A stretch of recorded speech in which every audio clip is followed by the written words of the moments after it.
ಸಮಗ್ರ ಅರ್ಥಶಾಸ್ತ್ರದ ಬ್ಲಾಕ್ 2ರ ಕೇನ್ಸ್ ಅವರ ಅನುಭವ ಮತ್ತು ಹೂಡಿಕೆ ಸಿದ್ಧಾಂತದ ಅನುಭವ.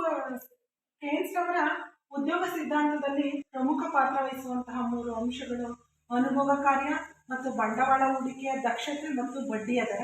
ಅದರಲ್ಲಿ ಮೊದಲನೆಯದು ಅನುಭವ ಕಾರ್ಯ.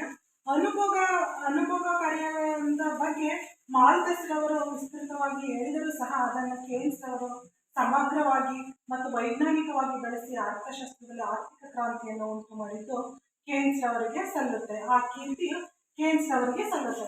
ಈ ಅನುಭವ ಎಂದರೆ ಏನಂದ್ರೆ, ಒಬ್ಬ ವ್ಯಕ್ತಿಯು ತನ್ನ ಬೇಡಿಕೆಗಳನ್ನು ಈಡೇರಿಸಿಕೊಳ್ಳಲು ತನ್ನ ಆದಾಯದ ಮೂಲಕ ಯಾವ ರೀತಿ ತನ್ನ ಆಸೆ ಆಕಾಂಕ್ಷೆಗಳನ್ನು ಈಡೇರಿಸಿಕೊಳ್ಳುತ್ತಾನೆ ಎಂಬುದು ಅನುಭೋಗವನ್ನು ಸೂಚಿಸುತ್ತೆ. ಹಾಗಾದ್ರೆ ಅನುಭೋಗ ವ್ಯಕ್ತಿಯ ಆದಾಯದ ಮೇಲೆ ಅವಲಂಬಿತ ಆಗಿರುತ್ತೆ. ಆದಾಯ ಹೆಚ್ಚಾದಂಗೆ ಅವನು ತನ್ನ ಅನುಭವ ಕಾರ್ಯಗಳನ್ನು ಯಾವ ರೀತಿ ಮುಂದುವರಿಸ್ತಾನೆ ಎಂಬುದು ಸಹ ಇದರಲ್ಲಿ ಅಡಕವಾಗಿರುತ್ತೆ. ಅವನ ಅನುಭೋಗದ ಅರ್ಥ ವಿವರಣೆ ನೀಡಲು ಒಂದು ಸೂತ್ರವನ್ನು ತಿಳಿಸಿದ್ದಾರೆ. C is equal to F Y. C ಎಂಬುದು ಅನುಭವವನ್ನು ಸೂಚಿಸಿದರೆ ವೈ ವ್ಯಕ್ತಿಯ ಆದಾಯವನ್ನು ಸೂಚಿಸುತ್ತೆ ಮತ್ತು ಎಫ್ ಎಂಬುದು ಇವೆರಡರ ಆದಾಯ ಮತ್ತು ಅನುಭೋಗದ ನಡುವೆ ಇರುವ ಕ್ರಿಯಾತ್ಮಕ ಸಂಬಂಧವನ್ನ ಸೂಚಿಸುತ್ತದೆ. ಮತ್ತು ಇನ್ನು ಮುಂದೆ ಹೋಗಿ ಕೇನ್ಸ್ ಅವರು ಅನುಭೋಗವನ್ನ ಸರಿಯಾದ ರೀತಿಯಲ್ಲಿ ವಿಶ್ಲೇಷಣೆ ಮಾಡಲು 2 ಅಂಶಗಳನ್ನು ಬಳಸಿದ್ದಾರೆ. ಒಂದು ಸರಾಸರಿ ಅನುಭೋಗ ಮತ್ತು ಸೀಮಾಂತ ಅನುಭೋಗ. ಸರಾಸರಿ ಅನುಭೋಗ ಪ್ರವೃತ್ತಿ ಎಂದರೆ ವ್ಯಕ್ತಿಯ ಒಟ್ಟು ಅನುಭೋಗವನ್ನು ಒಟ್ಟು ಆದಾಯದಿಂದ ಭಾಗಿಸಿದಾಗ ಬರುವುದೇ. ಇವೆರಡರ ನಡುವಿನ ಸಂಬಂಧವನ್ನ ಈ ರೀತಿ ಸೂಚಿಸಿದ್ದಾರೆ. ಸರಾಸರಿ ಅನುಭೋಗ ಪ್ರವೃತ್ತಿ ಅಂದ್ರೆ ಅವನ ಒಟ್ಟು ಅನುಭೋಗ ಮತ್ತು ಒಟ್ಟು ಆದಾಯದ ನಡುವಿನ ಸಂಬಂಧವೇ ಸರಾಸರಿ ಅನುಭೋಗ ಪ್ರವೃತ್ತಿ ಆಗುತ್ತೆ.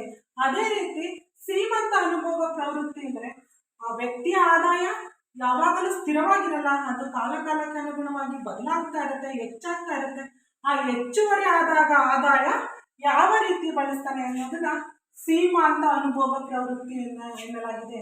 ಈ ಚಿಹ್ನೆಯು ಹೆಚ್ಚುವರಿ ಅನುಭೋಗವನ್ನು ಸೂಚಿಸಿದ್ರೆ ಇದು ಹೆಚ್ಚುವರಿ ಆದಾಯವನ್ನ ಸೂಚಿಸುತ್ತೆ. ವ್ಯಕ್ತಿಯು ತನ್ನ ಹೆಚ್ಚುವರಿ ಆದಾಯ ಹೆಚ್ಚಾದಾಗ ಅವನು ಯಾವ ರೀತಿ ತನ್ನ ಅನುಭೋಗದ ವಸ್ತುಗಳನ್ನ ಡೆವಲಪ್ ಮಾಡ್ಕೊಂಡು ಹೋಗ್ತಾನೆ ಅನ್ನೋದನ್ನ ಈ ಸೀಮಾಂತ ಅನುಭೋಗ ಪ್ರವೃತ್ತಿ ಸೂಚಿಸುತ್ತದೆ. ಅದೇ ರೀತಿ ವ್ಯಕ್ತಿ ಆದಾಯ ಜಾಸ್ತಿ ಆದಾಗ ಅವನು ಸುಮ್ಮನೆ ಇರಲ್ಲ, ಅವನು ಸ್ವಲ್ಪ ಎಲ್ಲವನ್ನೂ ಅನುಭವದ ಮೇಲೆ ತೊಡಗಿಸ್ತಾ ಹೋಗಲ್ಲ, ಕೆಲವೊಂದಷ್ಟು ಉಳಿತಾಯನೂ ಮಾಡ್ತಾನೆ. ಅದನ್ನ ಸರಾಸರಿ ಉಳಿತಾಯ ಪ್ರವೃತ್ತಿ ಎಂದು ಕರೆಯಲಾಗಿದೆ. ಒಟ್ಟು ಉಳಿತಾಯವನ್ನು ಒಟ್ಟು ಆದಾಯದಿಂದ ಭಾಗಿಸಿದಾಗ ಒಟ್ಟು ಉಳಿತಾಯ ಮತ್ತು ಒಟ್ಟು ಆದಾಯಕ್ಕಿರುವ ಸಂಬಂಧವನ್ನು ಸೂಚಿಸೋದೆ ಸರಾಸರಿ ಉಳಿತಾಯ ಪ್ರವೃತ್ತಿ. ಮತ್ತು ಇನ್ನೂ ಅವನ ಆದಾಯ ಏರಿಕೆ ಆದಾಗ ಅವನ ಉಳಿತಾಯನೂ ಸಹ ಅನುಭೋಗದ ಜೊತೆಗೆ ಉಳಿತಾಯನೂ ಸಹ ಏರಿಕೆ ಆಗುತ್ತೆ. ಅದನ್ನ ಹೆಚ್ಚುವರಿ ಉಳಿತಾಯ ಮತ್ತು ಹೆಚ್ಚುವರಿ ಆದಾಯದ ಪ್ರಮಾಣ ಎಂದು ಕನ್ಸಿಡರ್ ಮಾಡಲಾಗಿದೆ. ಇದನ್ನ ಅನುಭೋಗವನ್ನು ಅವನು ಸರಿಯಾದ ರೀತಿಯಲ್ಲಿ ವಿವರಿಸಲಿಕ್ಕೆ ಕೇನ್ಸ್ ಅವರು ಈ 4 ಅಂಶಗಳ ಮೂಲಕ ಅನುಭೋಗವಾದ ಅರ್ಥ ವಿವರಣೆಯನ್ನ ವಿಶ್ಲೇಷಿಸಲಾಗಿದೆ. ಮತ್ತು ಇದರ ಜೊತೆಗೆ ಅನುಭೋಗದ ಮಾನಸಿಕ ನಿಯಮವನ್ನು ಸಹ ಹೇಳಿದ್ದಾರೆ. ಪರಿಣಾಮಕಾರಿ ಬೇಡಿಕೆ ತತ್ವ ಎಷ್ಟು ಉದ್ಯೋಗ ಸಿದ್ಧಾಂತಕ್ಕೆ ಎಷ್ಟು ಆಧಾರವೋ ಇದು ಅನುಭೋಗ ಕಾರ್ಯಕ್ಕೆ ವ್ಯಕ್ತಿ ಅನುಭೋಗ ಮಾನಸಿಕ ನಿಯಮನೂ ಸಹ ಅಷ್ಟೇ ಪ್ರಬಲವಾದ ಅಂಶ ಆಗಿದೆ. ವೈಯಕ್ತಿಕ ಆದಾಯ ವ್ಯಕ್ತಿಯ ವೈಯಕ್ತಿಕ ಆದಾಯ ಹೆಚ್ಚಾದಂಗೆ ಅವನ ವೈಯಕ್ತಿಕ ಅನುಭವನೂ ಜಾಸ್ತಿ ಆಗುತ್ತೆ. ಆದರೆ ಅವನು ಎಷ್ಟು ಆದಾಯ ಹೆಚ್ಚಾಗುತ್ತೋ ಅಷ್ಟನ್ನೂ ಉಳಿತಾಯದ ಮೇಲೆ ತೊಡಗಿಸಲ್ಲ. ಸ್ವಲ್ಪ ಅವನ ಆದಾಯದ ಹೆಚ್ಚಳದಲ್ಲಿ ಉಳಿತಾಯದ ಮೇಲೆ ಒಲವನ್ನು ತೋರಿಸ್ತಾನೆ. ಅಂದ್ರೆ ವೈಯಕ್ತಿಕ ಆದಾಯವು ವೈಯಕ್ತಿಕ ಅನುಭವವು ಅವನ ಆದಾಯಕ್ಕೆ ಹೆಚ್ಚಳವಾದ ಆದಾಯಕ್ಕೆ ಸಮವಾಗಿರೋದಿಲ್ಲ ಅನ್ನೋದನ್ನ ಸೂಚಿಸದೆ ಅನುಭೋಗದ ಮಾನಸಿಕ ನಿಯಮ. ಇದರ ಜೊತೆಗೆ ಈ ಮಾನಸಿಕ ನಿಯಮವನ್ನ ನಾವು ಹೇಳ್ಬೇಕು ಅಂದ್ರೆ ಅದು ಪ್ರಬಲವಾದ 3 ಅಂಶಗಳನ್ನು ಒಳಗೊಂಡಿರುತ್ತೆ. ಅದನ್ನ ಮಾನಸಿಕ ನಿಯಮದ ಪ್ರಸ್ತಾವನೆ ಅಥವಾ ಫ್ಯಾಕ್ಟರ್ಸ್ ಅಂತ ಕರಿತೀವಿ. ಮಾನಸಿಕ ನಿಯಮದ ಫ್ಯಾಕ್ಟರ್ಸ್ ಏನಂದ್ರೆ ಆದಾಯದ ಹೆಚ್ಚಳದೊಂದಿಗೆ ಅನುಭೋಗ ಹೆಚ್ಚಳ ಆಗುತ್ತೆ. ಇದು ಒಂದು ಸೂತ್ರ. ಮನುಷ್ಯನ ಆದಾಯ ಯಾವಾಗ ಜಾಸ್ತಿ ಆಗುತ್ತೋ ವ್ಯಕ್ತಿಯ ಆದಾಯ ಜಾಸ್ತಿ ಆದಂಗೆ ಅವನು ಅನುಭೋಗಿಸುವ ವಸ್ತುಗಳ ಕ್ವಾಲಿಟಿ ಮತ್ತೆ ಇಂಪ್ರೂವ್ ಆಗ್ತಾ ಹೋಗುತ್ತೆ. ಇದು ಮಾನಸಿಕ ನಿಯಮದ ಒಂದು ಫ್ಯಾಕ್ಟರ್. ಮತ್ತು ವ್ಯಕ್ತಿಯ ಆದಾಯದ ಹಂಚಿಕೆ 2 ಭಾಗ ಆಗ್ತಾ ಹೋಗುತ್ತೆ. ಒಂದು ಮೇಲೆ ಮತ್ತೊಂದು ಅನುಭೋಗದ ಮೇಲೆ. ವ್ಯಕ್ತಿಯು ತಾನು ಗಳಿಸಿದಂತಹ ಎಲ್ಲ ಆದಾಯವನ್ನು ಅವನು ಬರೀ ಅನುಭವಿಸೋದ್ರಲ್ಲೇ ಕಳೆಯಲ್ಲ, ಸ್ವಲ್ಪ ಭಾಗವನ್ನು ಉಳಿತಾಯ ಮಾಡ್ತಾನೆ ಅನ್ನೋದನ್ನೇ ಈ ಅಂಶ. ಆದಾಯ ಹಂಚಿಕೆ ಒಂದು ಉಳಿತಾಯವಾಗಿ ಮತ್ತು ಅನುಭೋಗವಾಗಿ ಎರಡು ಭಾಗ ಆಗುತ್ತೆ. ಮತ್ತೊಂದು ಆದಾಯದೊಂದಿಗೆ ಅನುಭೋಗದ ಮತ್ತು ಉಳಿತಾಯದ ಏರಿಕೆ.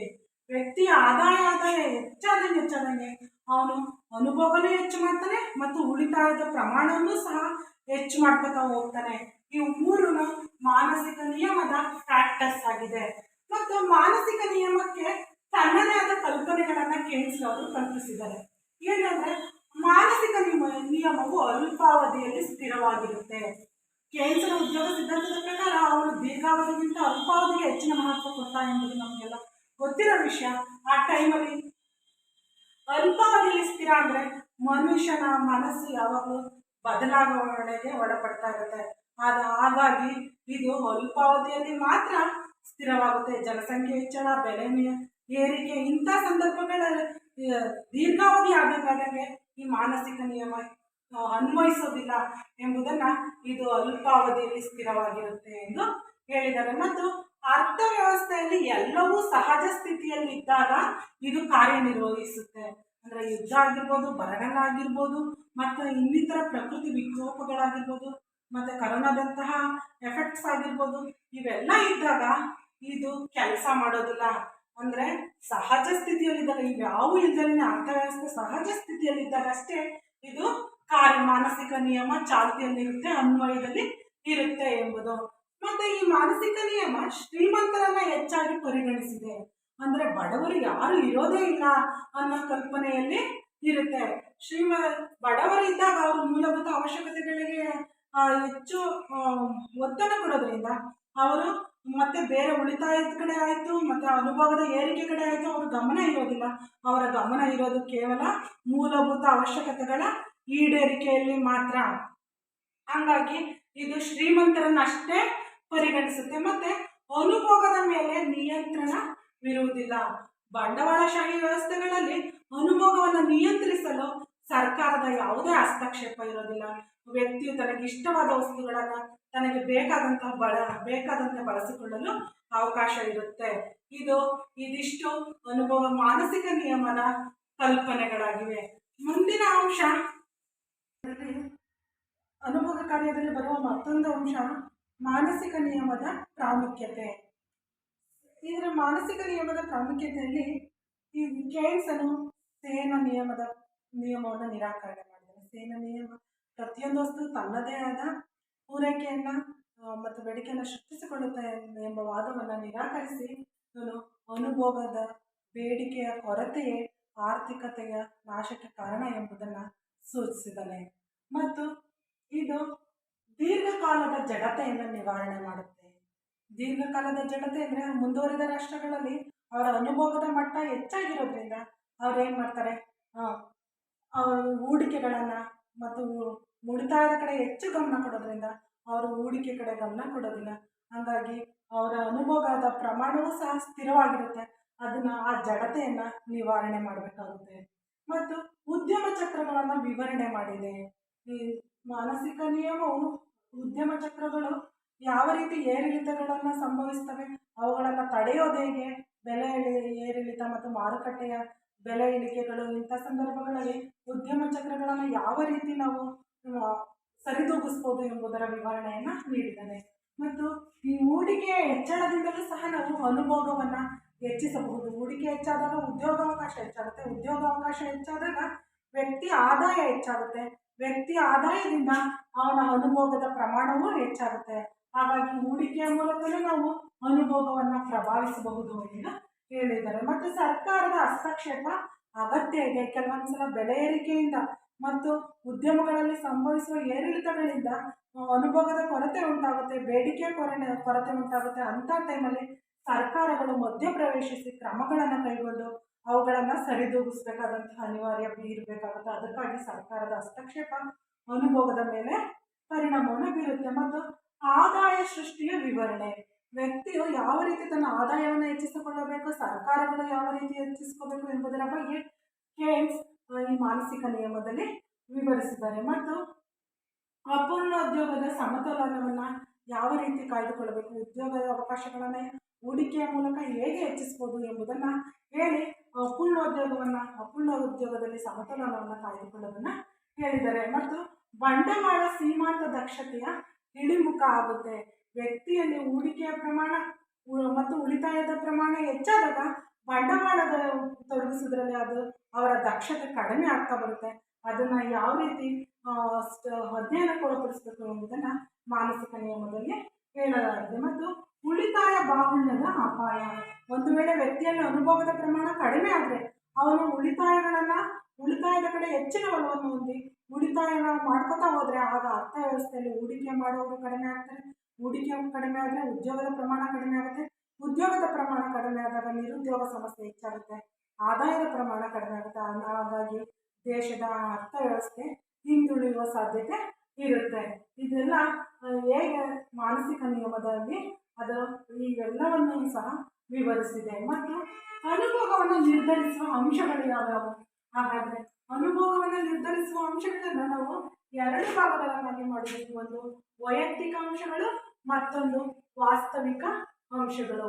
ವೈಯಕ್ತಿಕ ಅಂಶಗಳನ್ನು ವಸ್ತುನಿಷ್ಠ ಅಂಶಗಳು ಎಂದು ಸಹ ಕರಿತೇವೆ.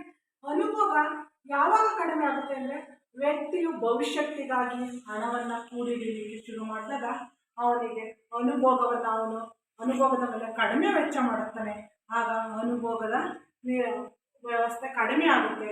ಅನುಭವ ವೆಚ್ಚ ಕಡಿಮೆ ಆಗುತ್ತೆ. ಅವನಿಗೆ ಭವಿಷ್ಯಕ್ತಿಗಾಗಿ ಉಳಿತಾಯ ಮಾಡೋದನ್ನು ನಾವು ಕಡಿಮೆ ಮಾಡಬೇಕಾಗುತ್ತೆ. ಮತ್ತು ವ್ಯಕ್ತಿಗೆ ಸ್ವತಂತ್ರ ಪ್ರಜ್ಞೆ ಇರೋದ್ರಿಂದ ಅವನು ಸ್ವತಂತ್ರವಾಗಿ ಬದುಕಬೇಕು ಅನ್ನೋದಕ್ಕೋಸ್ಕರ ಅವನು ಹಣವನ್ನು ಕೂಡಿಡಲಿಕ್ಕೆ, ತನ್ನ ವೈಯಕ್ತಿಕ ಆಸೆಗಳನ್ನು ಈಡೇರಿಸಿಕೊಳ್ಳಕ್ಕೆ ಮುಂದಿನ ದಿನಗಳಲ್ಲಿ ಹಣವನ್ನು ಕೂಡಿಡಲಿಕ್ಕೆ ಶುರು ಮಾಡ್ತಾನೆ. ಅದು ಸಹ ಅನುಭವದ ಮೇಲೆ ಪ್ರಭಾವವನ್ನು ಬೀರುತ್ತೆ. ವ್ಯವಹಾರವನ್ನು ವಿಸ್ತರಿಸಬೇಕು ಎಂಬ ಹಂಬಲದಿಂದ ಅವ್ರು ಏನು ಮಾಡ್ತಾರೆ, ಮುಂದೆ ಸೈಟ್ಗಳ ಮತ್ತು ಉದ್ಯಮಗಳ ಬೆಲೆ ಜಾಸ್ತಿ ಆಗ್ಬೋದು, ಮುಂದೆ ನಾವು ಜಮೀನುಗಳ ಖರೀದಿಗೆ ಹಣ ಬೇಕಾಗುತ್ತೆ ಎಂದು ಹಣವನ್ನು ಅವರು ಕೂಡಿಡಕ್ಕೆ ಹೋಗ್ತಾರೆ. ವ್ಯವಹಾರವನ್ನು ವಿಸ್ತರಿಸಬೇಕು ಅನ್ನೋ ಬಯಕೆಯಿಂದ ಆಗಲೂ ಕೂಡ ಅನುಭವ ಕಡಿಮೆ ಆಗೋ ಸಾಧ್ಯತೆ ಇರುತ್ತೆ. ಮತ್ತು ಹೆಚ್ಚಿನ ಆದಾಯ ನಿರೀಕ್ಷೆಯಲ್ಲೂ ಸಹ ಅವರು ಹಣವನ್ನು ಕೂಡಿಡ್ತಾರೆ. ಮುಂದೆ ಬಡ್ಡಿಗಳು ಜಾಸ್ತಿ ಆಗ್ಬೋದು, ಬಡ್ಡಿ ಬರುತ್ತೆ ಅಂತ ಹೇಳಿ ಆ ನಿಟ್ಟಿನಲ್ಲಿ ಯೋಚನೆ ಮಾಡ್ಕೊಂಡು ಅವರು ಹಣವನ್ನು ಸಂಗ್ರಹಿಸಕ್ಕೆ ಹೋಗ್ತಾರೆ. ಆಗಲೂ ಸಹ ಅವರು ಅನುಭೋಗವನ್ನು ಕಡಿಮೆ ಮಾಡ್ತಾರೆ. ಇಷ್ಟು ವೈಯಕ್ತಿಕ ಅಂಶಗಳಾದರೆ, ಹಾಗಾದರೆ ವಾಸ್ತವಿಕ ಅಂಶಗಳು ಅಥವಾ ಬಾಹ್ಯ ಅಂಶಗಳು ಯಾವ ರೀತಿ ಬೇಡಿಕೆಯ ಅನುಭವವನ್ನು ನಿರ್ಧರಿಸ್ತವೆ ಅಂದರೆ ವ್ಯಕ್ತಿಯ ಆದಾಯ.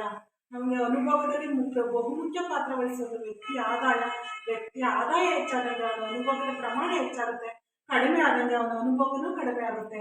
ಹಾಗಾಗಿ ವ್ಯಕ್ತಿಯ ಆದಾಯವೂ ಸಹ ಅನುಭವವನ್ನು ನಿರ್ಧರಿಸುತ್ತೆ. ಮತ್ತು ಆದಾಯದ ಹಂಚಿಕೆ ಸಮಾನತೆಯಿದ್ದಾಗ ಶ್ರೀಮಂತ ಹೆಚ್ಚು ಕ್ವಾಲಿಟಿಯ ಕಾಸ್ಟ್ಲಿ ವಸ್ತುಗಳನ್ನು ತನ್ನ ಅನುಭವಕ್ಕೆ ಉಪಯೋಗಿಸ್ತಾನೆ. ಅದೇ ಬಡವ ತನ್ನ ಜೀವನದ ಮೂಲಭೂತ ಅವಶ್ಯಕತೆಗಳನ್ನು ಈಡೇರಿಸಿಕೊಳ್ಳಲೇ ಅವನ ಜೀವನ ಕಳೆದೋಗುತ್ತೆ.